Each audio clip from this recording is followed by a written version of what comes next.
Belinda and HarperAudio Australia present this unabridged recording of Cherrywood, written by Jock Serong and read by Elisa Armstrong and Phillip Mcinnes.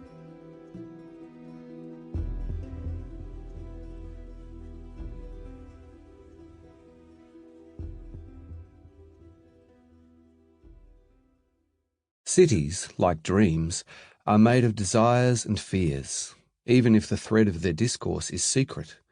Their rules are absurd, their perspectives deceitful, and everything conceals something else.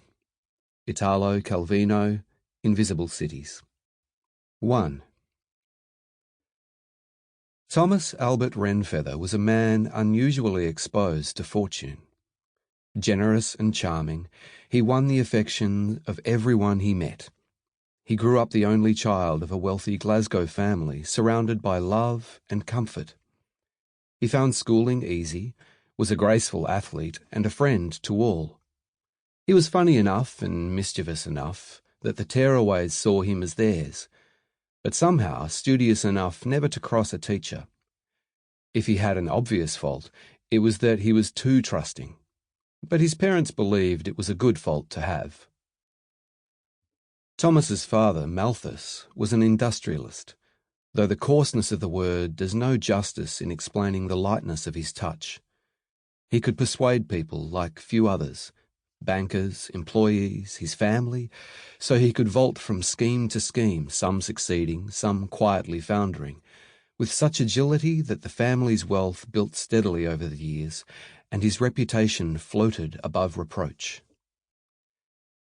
In his role as a financier of steam engines, Malthus came into possession of an American automobile, an outlandish piece of experimental technology promising romance and freedom, in its American way, to those bold enough to take the controls. Malthus, being such a man, took delivery of this vehicle in May 1890 and declined the salesman's recommendation to employ a driver. It would be he, a man of destiny, who would steer the complex carriage through the streets of Glasgow, while timid men eyed him with envy.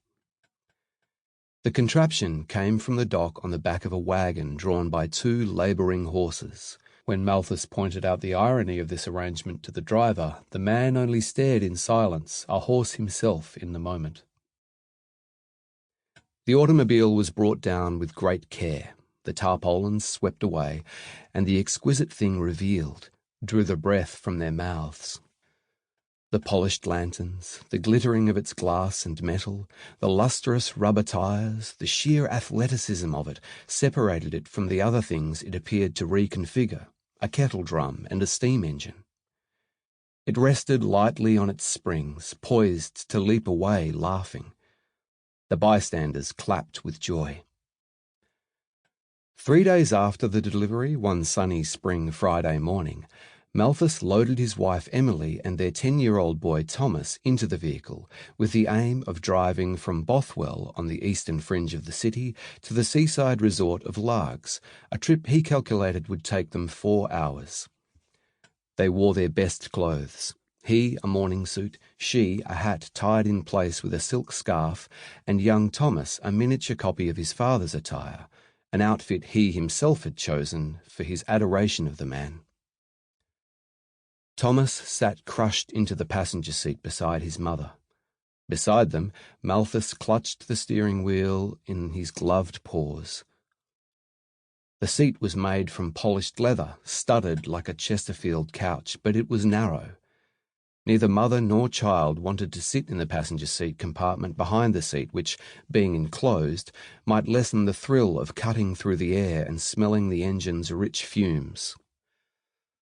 The automobile was called a Great Arrow, Malthus told his boy, hollering over the wind. "The motor is as strong as 25 horses." Thomas tried to visualize all of them hitched to the front. "Why, the President of the United States owns one just like it." Thomas's father was prone to grand pronouncements like these, and remarkable.